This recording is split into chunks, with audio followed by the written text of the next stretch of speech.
Salam, hər vaxtınız xeyir. 44 sınaqdan ibarət blok imtahanı üçün Azərbaycan Dili test vəsaitindən 6-cı sınaq suallarının ardını izah edirəm. 16-cı sualda deyir ki, Eyler-Venn diaqramına və nümunələrə əsasən doğru fikirləri müəyyən edin. İki cümlə təqdim olunub. Birinci cümləyə baxaq. Oğullar evləndi, nəvələr evləndi və həmin tut ağacı parçalanan həyətdə hamıya bir parça yer tapıldı. İkinci cümlə. O soyuq qış günü qoca palıd ağacı da qoca palıd ağacı da tək tənha idi. Birinci fikirdə deyir ki, və birinci cümlə üçün deyir, şəxsə və kəmiyyətə görə dəyişən fe'llər eyni şəkildədir. Təbii ki, şəxsə, kəmiyyətə görə dəyişən fe'llər təsviflənən fe'llərdir. Burada evləndi və yer tapıldı. Yəni, bunlar hər üçü təsviflənən fe'llərdir və xəbər şəklindədir. İkinci cümlədə isə xəbər şəklində o fe'l yoxdur. Birinci fikir doğruya doğru. Sonra ikinci fikirdə deyir, zərfliyin bir məna növü işlənib. Oğullar evləndi, nəvələr evləndi və həmin tut ağacı parçalanan həyətdə hamıya bir parça yer nə edilir? Tapılır. Nə tapılır? Yer. Nə qədər? Bir parça. Kimə? Hamıya. Harada? Həyətdə. İndi ikinci cümlədə görəyim zərflik varmı? İkinci cümləyə diqqət eləyək. Demək, ikinci cümləmiz deyir ki, o soyuq qış günü qoca palıd ağacı da tək tənha idi. Necə idi? Tək tənha idi. Nə? Palıd ağacı. Hansı palıd ağacı? Qoca. Nə vaxt, nə zaman? O soyuq qış günü. Demək, zərfliyin bir məna növü hər ikisində var. Ona görə ikinci fikir kəsişmədə olmalı idi. Mübtada ismi birləşməli ifadə olunub. Bunu ikinci cümlə ilə bağlı vermişik. Demək, qoca palıd ağacı ismi birləşmədi. Birincisində isə sözlərlə demək ifadə olunub. Düzdür, oğullar, nəvələr, tut ağacı parçalanan həyətdə hamıya bir parça. Demək, burada oğullar və nəvələr. Bunlar sözlərlə ifadə olunub. Amma ikinci cümlədə isə söz birləşməsi ilə. Demək, üçüncü fikir də doğrudur. Yəni, nəyə görə hər ikisinə baxıram? Çünki bu Venn diaqram tipli suallarda elə fikir ola bilər ki, hər ikisi üçün ortaq olsun, amma sağ və ya solda yazılsın. Ona görə o düz götürülməyəcək. 4-də zaman zərfliyinin ifadə vasitəsi söz birləşməsidir.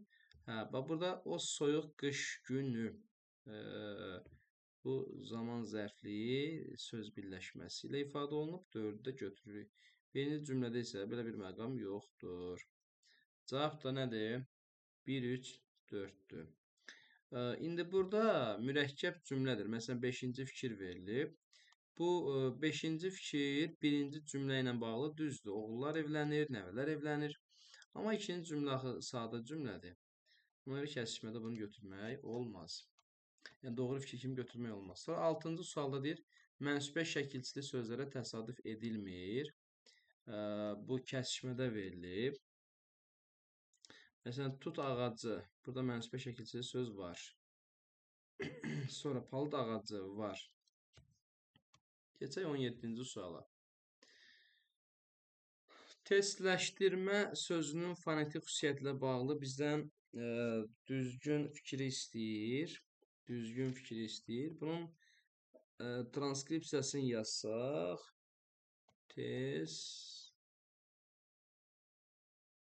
Testləşdirmə.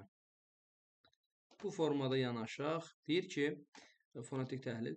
3 kar samit var. Bax, bir dənə T, S və Ş.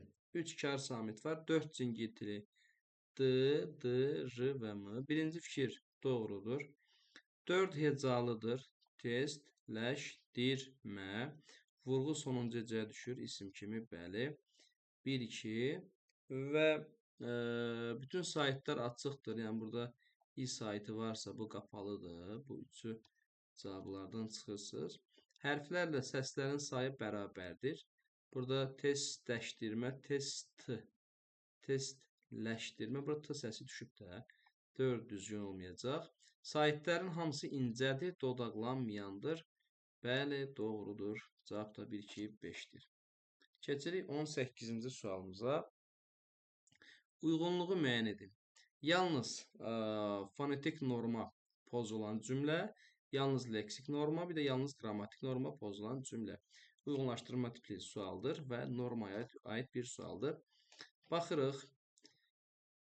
Demək, Vəli bir çox kitabı oxumuşdu. Burada bir çox qeyri-müəyyən sayından sonraki isim cəmdə olmalıydı. Bu qrammatik normanın pozulmasıdır. Qrammatik 3-dədir. 3-ə yazırıq A variantı. Doğrudur. Oğlu hərbi xidmətdən təxris olunub. Təxris yox, tərxis. Eləmi? Burada yazılış səhvi varsa, demək ki, bu nəyə aiddir? Demək, oğlu hərbi xidmətdən təxris olunmuşdu. Burada yazılış səhvi var və demək, bunu da biz hərbi xidmətdən tərxis olunmuşdu. Belə olmaz. Yalnız leksik norma pozulan cümlə demək, 2-də, daha doğrusu üzr istəyirəm, bu 1-də olacaq da. 1-də B variantı, yazılış səhvi varsa fonetik pozulmadır. Sonra növbəti. Ölkəmizin ərazi bütövlüyü uğrunda canını tapşıran igidlərimiz yad edildilər. İgidlərimiz yad edildilər. Bunu da biz leksik norma pozuntusu kimi verə bilərik. Ölkəmizin ərazi bütövlüyü uğrunda canını tapşıran yox, şəhid olandır. Elə deyilmi? 3-ə də, daha doğrusu 2-ə də verək. C variantını 1, B, 2C, 3A. Yəni bu B variantı uyğun gəlir. Nə o danışmadı, nə də qardaşı. Burada məsələn, nə də tabi inkarlıq bağlayıcısı işlənib və xəbər də inkardadır. Bəli, burada qrammatik norma pozulub, həmçinin layihə yox, layihə. Burada fonetik də pozuldu. Bunu götürmürük. Şərtin hər birində yalnız bir normanın pozulmasını istəyir. Dünya bir evdirsə, övlad işıqdır. Oğul arxadırsa, qız yaraşıqdır. Burada problem yoxdur. Keçirik 19-cu suala. Cədvələ və verilmiş fikirlərə əsasən uyğun fikirləri müəyyən edək. Birinci cümləyə aid doğru fikir və ikinci cümləyə aid yanlış fikir. Bu bizim 20-ci, daha doğrusu 19-cu sualımızdır. Baxaq 19-cu sualımıza. Demək, 19-cu sualımız. Bir dəqiqə.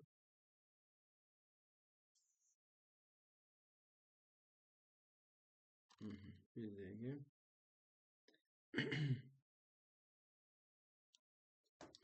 Baxırıq. Demək, yolu tək keçə bilmədiyi üçün qız kömək istədi.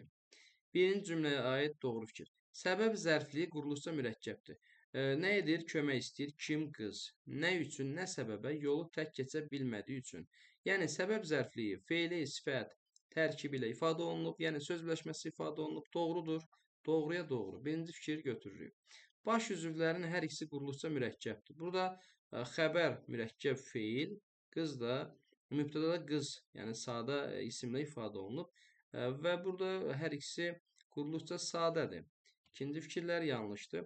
Fikir yanlışdır. Xəbər şəxsə və kəmiyyətə görə dəyişən feildir. Yəni şəxsə, kəmiyyətə dəyişən feil təsviflənən feillərdir. Kömək istədi, xəbər şəklində olan feildir. Üçüncü fikir də doğrudur. İkinci cümlə haqqında yanlış fikir. Baxırıq, Arzu ali məktəbə qəbul olmaq üçün çalışırdı. Kim Arzu? Nə qədər çox? Nə məqsədə? Ali məktəbə qəbul olmaq üçün. Məstər tərkibi məqsəd zərfliyinin ifadə vasitəsidir. Həqiqətən də məstər tərkibi var və məqsəd zərfliyinin ifadə vasitəsidir. Yəni, bu yanlış yox, bu doğru fikirdir. Zərf, zərfliyin ifadə vasitəsi çox, bəli, bu da doğru fikirdir. Cümlə üzvlərindən ikisi söz birləşməsi ilə ifadə olunub. Yəni, biz ikinci cümləyə baxsaq, təkcə bir cümlə üzvü. Məqsəd zərfliyi nə olub? Mürəkkəb oldu. Yəni, söz birləşməsi ilə ifadə olunub. Yəni, cavab 1, 3, 6. Yəni, yanlışa yanlış götürürük bu sualda da. 1, 3, 6 bizim hansı variantımızdadır? 1, 3, 6, 1, 2, 3, 6, 1, 3, 6. İkinci fikir olmayacaq. 20-ci sualla davam edək. Cədvələ açsan yanlış fikir. Tədqiqat və təhqiqat. Fərqli cəhət. Yəni, burada maraqlı məqam nədir? Bax, solda fərqli cəhət yazmışıq. Yəni, tədqiqatı təhqiqatdan fərqləndirən cəhət. Sağ tərəfdə təhqiqatı da tədqiqatdan fərqləndirən cəhət. Bax, bu formada maraqlı bir sual tipidir. Hər ikisində oxşar cəhət verilib. Baxırıq.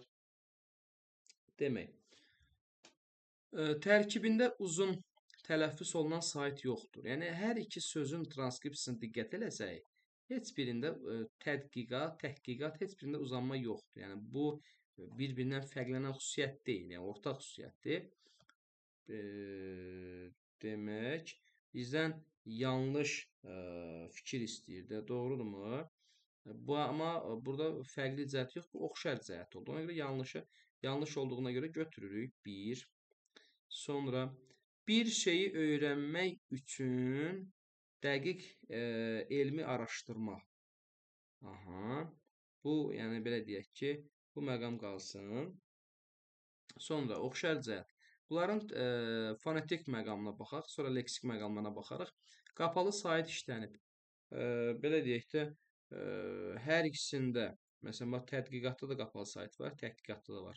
Yəni, bu oxşar cəhət yanlış deyil ki, bu doğrudur. Biz bunu götürə bilməyəcəyik. Ahəng qanunu pozulub, yenə də hər ikisində pozulub.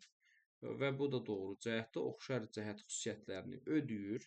Yanlışlıq yoxdur. Yəni, 3-4-ləri cavabdan çıxardırıq. Sonra, indi biz tədqiqat və təhqiqat bu sözlərin mənalarına diqqət eləsək, yəni tədqiqat nədir? Tədqiqat nədir və təhqiqat nədir? Tədqiqat nə olacaq? Demək, bir şeyi və ya onun xüsusiyyətlərini öyrənmək, müəyyənləşdirmək məqsədlə dəqiq elmi araşdırmadır. Tədqiqdir. Düzdür? İkinci fikir bu hissədə verilib. Sonra 5-ci fikrə baxaq. Bir şeyin düzgün olub olmadığını müəyyən etmək üçün araşdırmadır. Demək, təhqiqatın da izahına baxsaq, təhqiqat nədir? Yəni, belə deyək də, təhqiqata baxaq. Təhqiqatda nədir? Nə isə araşdırma, yoxlama, aydındırmı? Burada deyir ki, bir şeyin düzgün olub olmadığını müəyyən etmək üçün araşdırma. Bu fərqli cəhətdə bir uyğunsuzluq yoxdur ki, bu ikidə də həmçinin bir uyğunsuzluq yoxdur ki, hər birinin fərqli cəhət xüsusiyyətləri bu bunun mənası kimi verilib, bu da bunun mənası kimi verilib və burada mənalarda problem yoxdur. Fərqli cəhət kimi şərti ödəyir. Sonra yazılışı tələffüzü fərqlənir. Bu əslində heç birinin yazılış və tələffüzü fərqlənmir.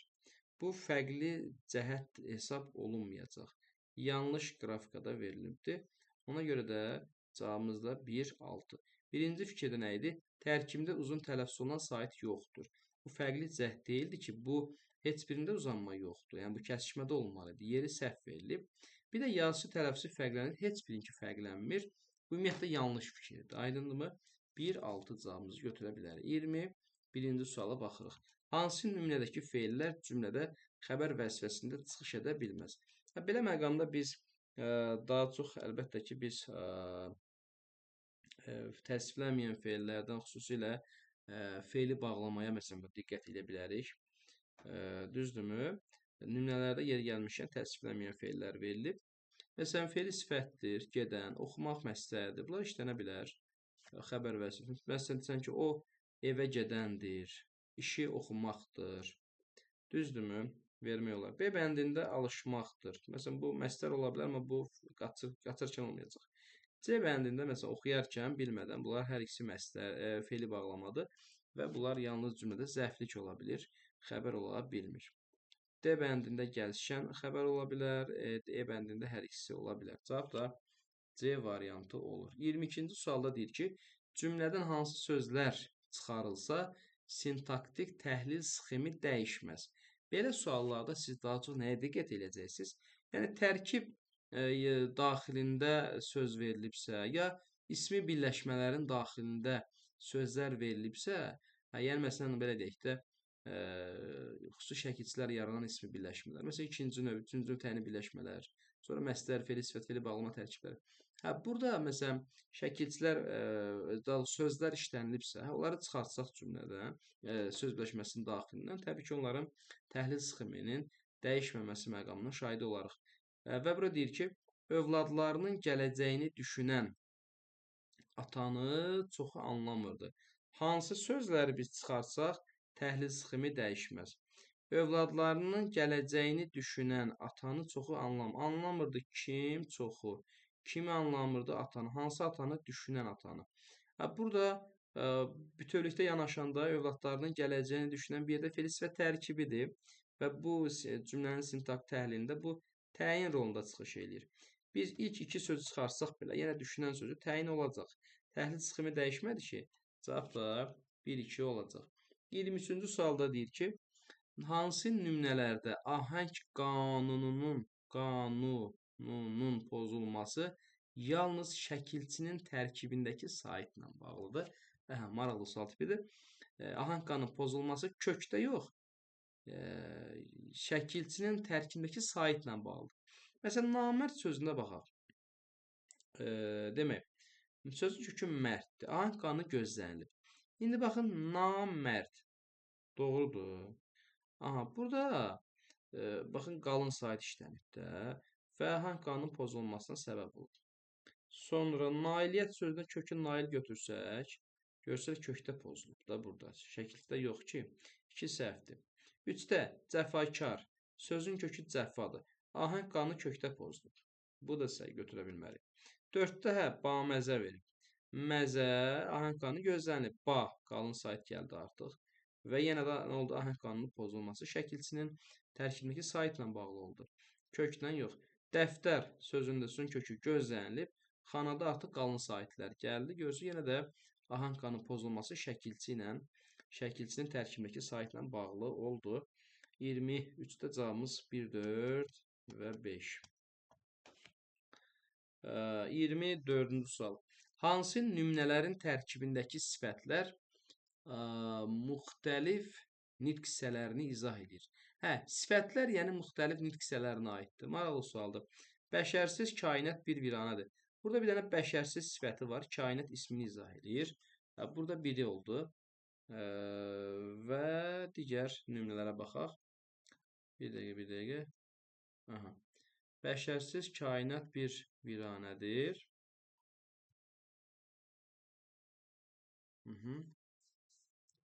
İkincidə qırmızı çantalı qadınlar hündür ayaqqabıları ilə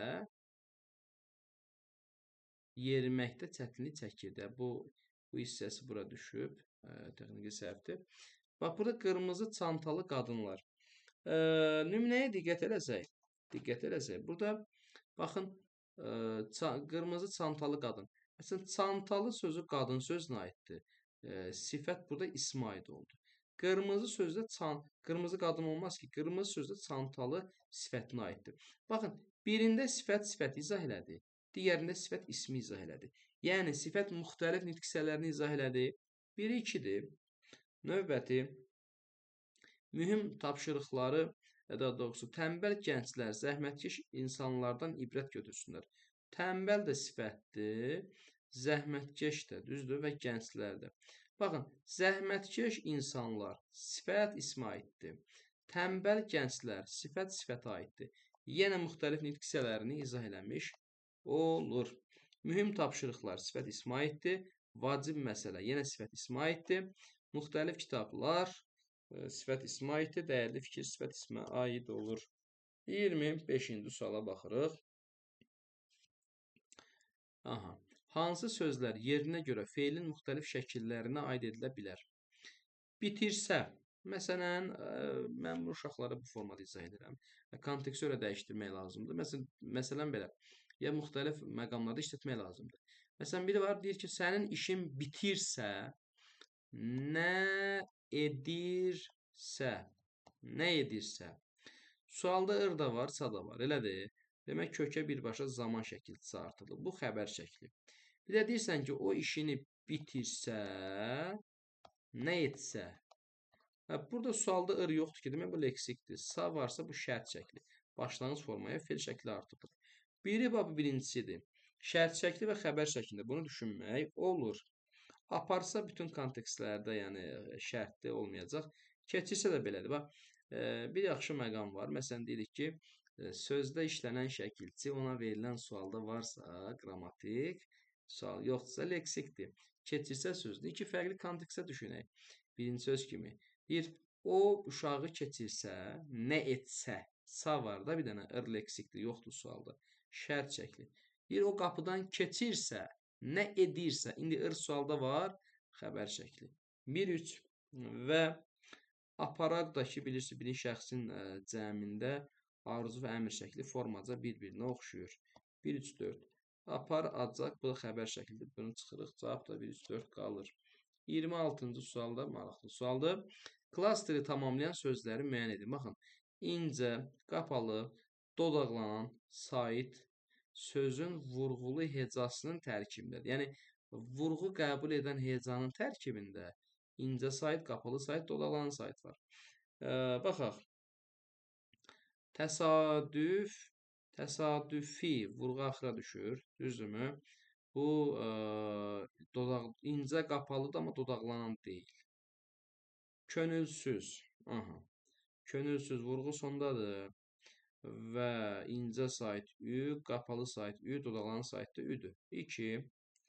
Sonra dövrdən. Burada açıq saitdir, qapalı deyil. Çıxırıq. Günlük vurğu ikidədir. Burada ü saiti var. İncə, qapalı və dodaqlanandır. Cavab da 2-4-dür. Ürkəkdə açıq saitə düşür vurğu. 5-i çıxırıq. 27-ci suala baxaq. Əli məni xasiyyətimə görə dostuna bənzədir nümunəsi əsasında klasteri tamamlayaq. Baxaq. Cümlədəki fe'l hərəkətin danışılan vaxtda icra edildiyini bildirir. Əli məni xasiyyətimə görə dostuna bənzədir. Buradan nümunələrə baxaq. Bir dənə bağdaşdıraq bunu. Əli məni xasiyyətimə görə dostuna bənzədir nümunəsi əsasında klasteri tamamlayaq. Cümlədəki fe'l hərəkətin danışılan vaxtda, yəni demək biz bunun birinci fikir bizə artıq ipucu verdi ki, hərəkətin danışılan vaxt deyəndə demək bu indiki zamanda olan fe'ldir. Düzdürmü? Əli məni xasiyyətimə görə dostuna bənzəmək, bənzətmək, bənzətir. Xəbər şəklindədir, indiki zamandadır. Hərəkəti icra edən məlumdur. Yəni biz bilirik ki, bəli, adlar fe'ldən bənzəmək, bənzətmək əli məni bənzədir. Burada yəni biz bir izbarlıq bir şey düşünə bilmərik. Özü bunu işi görür. Qayıdış növdədir. Qayıdışın şəkilçisi burada yoxdur. Tərkibində kök, bəli, bənzəmək, bir leksik, bənzətmək və bir qrammatik şəkilçi ır. Bəli, bəli, 1-3. Fərqləndirilən hissə, yəni dırdan söhbət gedir. Sözün formasını dəyişən şəkilçidir. Yəni, burada artıq dır dediyimiz hissədə axı d orada t-dır. Sait gəldiyinə görə d olub. Və plus ir forması zaman şəkilçisi işlənib. Ona görə bu forma dəyişdi. Leksi şəkilçisi forma dəyişə bilməz. Burada d əslində t leksi şəkilçisidir. Ona görə dördüncü fikri götürə bilməyəcək. Qrammatik şəkilçi amonim xüsusiyyətinə malikdir. Yəni zaman şəkilçisi irdən söhbət gedir. Bəli, bu şəkilçi fe'ldən fe'l düzəldən də var və zaman şəkilçisi kimi işlənir. Cavab da 1-3-5 və belə klassda çətin deyil. Sadəcə birinci verilən fikrə diqqət eləmək lazım idi. Keçirik neçə situasiya artıq. Mən situasiyanı oxumayacağam. Siz situasiyanı oxuyaraq, işləyərək suallara cavab verə biləcəksiniz. Bir il pul xərcləmədən sağ qalan qadın maraqlı bir situasiya mətnidir. Oxuyacaqsınız və daha sonra mümkün cavabları müqayisə eləyə bilərsiniz. Deyir, mətndə dırnaqda verilmiş sözün mətnindən mənalarını cümlə daxilində işlədib yazaq. Bu dırnaqda verilmiş söz hansıdır? Bir dənə diqqətli. Hə, sürmək sözüdür. O artıq daha incə və daha sağlam idi. Çünki 6500 mil velosiped sürmüşdü. Hə, sürmək sözünün nə qədər mənaları ola bilər? Buna diqqət eləyək. Məsələn, məsələn, qabağına qatıb irəli hərəkət etdirmək, aparmaq mənasında. Deyir, hər şey qabağına qatıb apardı, yəni sürdü. Sonra, məsələn, qoyunları sürmək, atları sürmək, olarmı? İkincisində, məsələn, qovmaq mənasında. Sürgün etmək. Deyir, onları cəza olaraq çox uzaqlara sürdülər. Yəni, qovdular, sürgün edilər. Üçüncü mənasında. Məsələn, davam etmək, çəkmək. Deyirsiniz, müharibə 5 il sürdü. Yəni 5 il çəkdi, 5 il davam elədi. Sonra nə bilim, qar 3 gün sürdü, 3 gün davam eləyir. Sonra vaxt keçmək, zaman keçmək.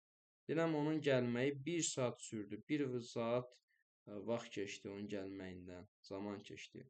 Bir də şumlamaq da olar. Məsələn, sahəni sürür, yəni tarlanı sürür, yəni şumlatmaq mənasında vermək olar. Və s. Tüm qara hərflərlə verilmiş cümlənin məzmununda buraxılmış səhvləri düzəldib cümləni yenidən yazaq. Deyir, o yemək üçün arada düyü və makaron yeyir. Çünki bunlar daha ucuzdur. Lakin davamlı eyni yeməkləri yemək sıxıcı deyildi. Amma biz mətndə bilirik ki, o yemək üçün yalnız düyü və makaron yeyirdi. Çünki bunlar daha ucuz idi. Lakin davamlı olaraq eyni yeməkləri yemək nə olur? Sıxıcı olur. Burada nə verib? O yemək üçün arada düyü və makaron yeyir. Amma o yemək üçün yalnız düyü və makaron yeyir. Çünki bunlar ucuz başa gəlirlər. Arada yox, yalnız. Doğrudur. Və davamlı olaraq da eyni yeməkləri yemək sıxıcı deyildi, yox, sıxıcı idi. Mətndə nöqtələrin yerinə məcazi mənalı ifadə yazaq. Aha, nə verir burada? Çox getdik qabağa. Nöqtələrə baxaq. Deyir, o həmin çətin müddət ərzində insanın inandığı və istədiyi hər bir şeyə nail ola biləcəyini, yəni neynədir? Başa düşdü.